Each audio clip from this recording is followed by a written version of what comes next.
My name is Avery. I'm a 62-year-old housewife. My husband, who I was married to for many years, passed away 2 years ago due to a sudden illness. Now, I live modestly, managing the inheritance my husband left me. I have 2 sons. Both are already married. But when my eldest son Henry got married, he and his wife offered to live with me. I said, I appreciate your concern for me, but I'm still fit and fine on my own. I don't want to be a burden to you newlyweds. But Henry insisted. I can't bear to leave you to die alone. I'm the eldest son. Let me take care of you. Don't worry about being a nuisance. And so we ended up living together. Henry's wife, Rhea, is still young. She's 9 years younger than Henry, only 23. At first, I worried if such a young girl could handle being a wife, but she was the one Henry chose. I found no reason to object to their marriage, so I accepted it. When we decided to live together, I asked Henry, is Rhea okay with living with me? Won't a young girl like her dislike living with an old woman like me? Henry reassured me, saying, It's fine. Rhea is kind. She'll get along with you. Besides, having you around will help us with the housework. He was adamant about us living together. I couldn't find a reason to object after hearing that. Sure, I'm getting on in years, and it's too late to start worrying when something happens. Thinking that it'd be more reassuring than living alone, I gratefully accepted Henry's proposal. After we had been living together for a while, there was a time when I asked Rhea, Sorry to ask, but could you bring in the laundry? I'm going out to get groceries for dinner. Up until then, I hadn't often asked her for anything. But that day, I had unavoidable errands to run before shopping, so I decided to ask her. But then Rhea retorted, Why do I have to do it? I'm busy right now. You should bring it in before you go, shouldn't you? She seemed busy playing a game on her smartphone. Even before that, she hadn't helped with any household chores. But I chose not to say anything out of consideration. However, seeing her just lying there playing her game that day, I said a bit more firmly, If it's just a game, you can play it later, right? Could you please help out a bit? Rhea, looking annoyed, grumbled, You're always nagging. Whoever's free should do the chores, right? You could bring it in before shopping. You're really annoying. And with a glare at me, she went to the balcony to bring in the laundry. I was taken aback by her rudeness, but I thought it wouldn't do any good to say anything more and upset her further, so I left the house as it was. After that day, Rhea began to harass me. Ignoring me became a daily occurrence. When she didn't like the food I cooked, she would say to Henry, I can't eat this. Hey, let's go out and eat. Just the 2 of us. And they would go out to eat, leaving me behind. Henry did try to consider my feelings, saying, Think about Mom, too. She went through all this trouble to cook. But when Rhea was in a bad mood, all he could do was say, Sorry, Mom. We're going to eat out today.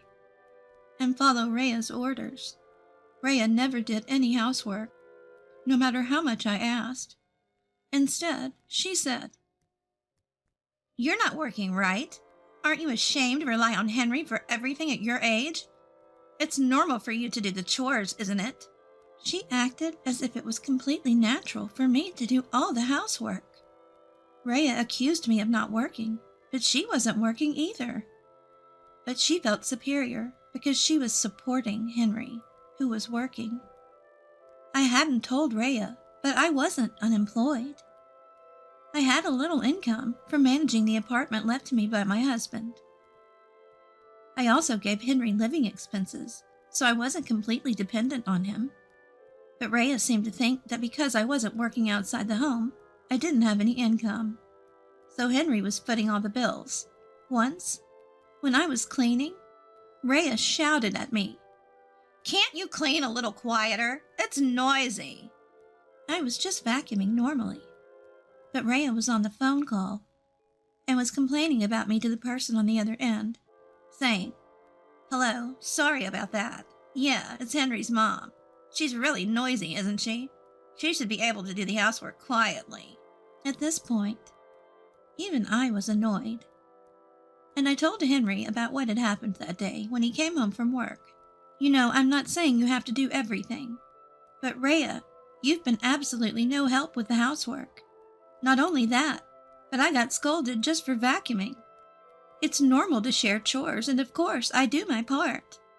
But I can't handle doing everything alone, especially when I get complaints, I told her. Henry replied, "I'm sorry, I really am. I don't think Rhea means any harm. Maybe she was just in a bad mood today. I'll tell her to help out a bit more, so please, cut her some slack today." But he didn't really take the matter seriously.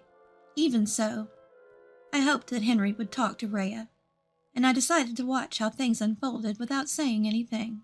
Half a year passed. Rhea's attitude hadn't changed at all, and she didn't even pretend to do housework. I was completely exhausted from doing all the chores for 3 people and being considerate of Rhea. At that time, my second son Lucas happened to say, "Mom, your birthday's coming up, right? Since your eldest son and his wife will probably celebrate it on the day, let us celebrate it for you today. Renly also has a present for you. So why don't we go out for dinner?" I was invited. Lucas and his wife live in an apartment about 30 minutes away from our house. We didn't get to see each other often, but Renly, Lucas's wife, was kind and gentle, and she cared for me a lot. I gladly accepted Lucas's invitation, saying, "I'd love to. Of course I'll go." That night, after preparing dinner for Henry and Rhea, I went out to dinner with Lucas and his family. They had booked my favorite restaurant and gave me flowers in a bag as a birthday present. I hadn't had such a good time in a while, and I couldn't help but express my honest feelings, saying, "Ah, this is so healing. I haven't felt this happy in a long time." Hearing my words, Lucas asked, "Did something happen with Henry? When you say it's been a while since you've been happy, I get worried. Have you been going through a hard time lately?" I hadn't planned to complain, but I explained that I was doing all the housework because Rhea wouldn't do any, and that I had been yelled at for being noisy and had been spoken to harshly. Lucas, after exchanging glances with Renly, said, "Mom, you don't have to live with them if it's tough. You can live on the income from the stocks and apartment rents that Dad left behind, right? You're only living with them because Henry wanted to, right? But if you're being treated so badly by Rhea, and Henry isn't helping you, you should just stop living with them. If it's hard for you to say it, I'll step in." Renly also said, "If you're lonely living alone, we can live together. I love you very much. Please don't hesitate." I was so happy I could cry. I thanked them for their words and decided to keep trying a little longer, knowing that I had allies. "Thank you, but I'll try a little harder. They're my precious family after all. I really want to get along with Rhea too," I said. When I came home that night, the dishes they had eaten from were still in the sink. With a sigh, I tried to clean up, but thought, it's only natural for me to do this because I always do it. Let's leave it as it is today, and let the 2 of them tidy up tomorrow morning. So I left the dishes as they were and went to bed. The next morning as I was preparing breakfast, Rhea got up. I said to her while cooking, "Good morning, Rhea. I'll prepare breakfast. Could you wash the dishes you used yesterday?" However, Rhea ignored my words and started fiddling with her smartphone as she sat down on the couch. Even I couldn't hold back my irritation at Rhea's attitude, so I raised my voice. "It's common courtesy to wash your own dishes." Then Rhea replied in her usual manner, "I've said it 1,000,000 times. Isn't that your job, Mom-in-law? You know the saying, 'He who does not work, neither shall he eat.' You eat every day, so you have to do the housework." Upon hearing our exchange, Henry hurriedly got up and asked, "What's happening this early in the morning? Are you two arguing?" He looked at me with a puzzled face. I told Henry with a sigh, I only asked Rhea to wash the dishes you guys ate with yesterday. I just said what's obvious. Hearing my reply, Henry said, What the hell? This early in the morning? And tried to go wash his face, seemingly annoyed. But I couldn't contain myself and snapped. It's not about that. Every single day, I do all the housework, all of it, including yours. Do you understand how hard that is? At least you could wash your own dishes. Hearing me, who rarely gets angry, shout like that, Henry hurriedly said, Sorry, I'll wash them. And tried to start doing the dishes. But Rhea said, Why? Why does Henry, who works outside, have to do that? You're relying on Henry, so it's your job, Mom-in-law. She stopped Henry's hand, seemingly unsatisfied with him washing dishes. Then she said to me, You're a poor god of poverty living on a pension, really a nuisance. Get out of this apartment. I had reached my breaking point. Why do I have to leave my own house? The name on this house is mine, isn't it? I told Rhea and to Henry. I confessed my true feelings. Rhea seems to be misunderstanding something. But you understand, don't you, Henry? The ones who need to leave are you two. I can't stand living together anymore. I've reached my limit. Rhea, unable to hide her surprise, asked, What do you mean? How can a jobless mother-in-law rent a house? Aren't you relying on Henry? I explained to her, I am the landlord of this apartment. I am not renting. This apartment itself is mine. Sure, I wasn't working outside, but Henry's father left me stocks, apartments, and land when he passed away. I manage those stocks, apartments, and land, and earn enough income to live on my own. I've never relied on Henry financially, even after we started living together. I pay for most of the utilities and food costs. Rhea was speechless, then turned to Henry and said, So we've been living without spending much money. Henry just nodded silently in response to her words. I added, Henry might have wanted to show off to you, Rhea, but there's no way he could take care of all aspects of my life and take you out to eat, go shopping, and so on. Henry himself isn't earning that much yet. At that point, Rhea seemed to realize the gravity of the situation.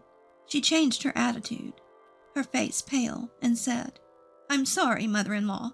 I didn't know anything, and I've been saying rude things. Please forgive me.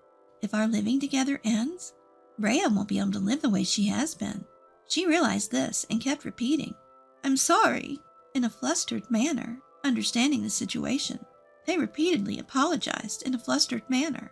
I told them, I'm not saying I won't forgive you. We're family after all. But living together is out of the question. We need to resolve this.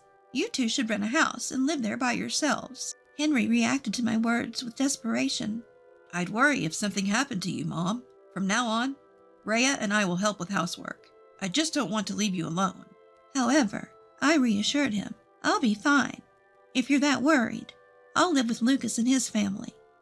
They offered to live with me when we went out for dinner recently, if I was anxious about living alone. I initially told them I'd try a little longer living with you two, but now I realize it's impossible. It may be a bother to Lucas, but I'm going to stay close to them. Henry seemed to understand my firm stance, responding with a mere, I understand, and said nothing more. Rhea, on the other hand, spat out, So you're abandoning us, despite the fact that we've been taking care of you. Her tone suggested I was at fault. I realized there was no point in arguing with her and didn't say anything more. Within a month from that day, Henry and Rhea found a place and moved out. Due to the cost of rent, it seemed they could only afford a fairly old and small apartment. Rhea, who had never worked before, apparently started a part-time job to support their living. Henry informed me that Rhea was constantly complaining about juggling housework and her job. Their life seemed to be filled with nonstop arguments, and Henry seemed completely worn out. Henry kept contacting me saying, If only you'd forgive us. We'd like to live together again. But I had no intention of going through that again. After Henry and the others left, I moved in with Lucas and his family after some time. Even though I told them there was no need to push themselves, Lucas said, It actually helps us a lot to live with you, Mom. Really wants to live with you too. She wants to learn how to cook like you do. And so we decided to live together. Since we started living together, they have told me, it's okay to say if there's something you don't like, okay? We'll do what we can when it comes to housework, making sure we don't inconvenience each other. I spend my days cooking with Renly, enjoying my hobbies, and just having a fulfilling time. Right now I am very happy. From now on, I want to live in a way that doesn't destroy this happiness.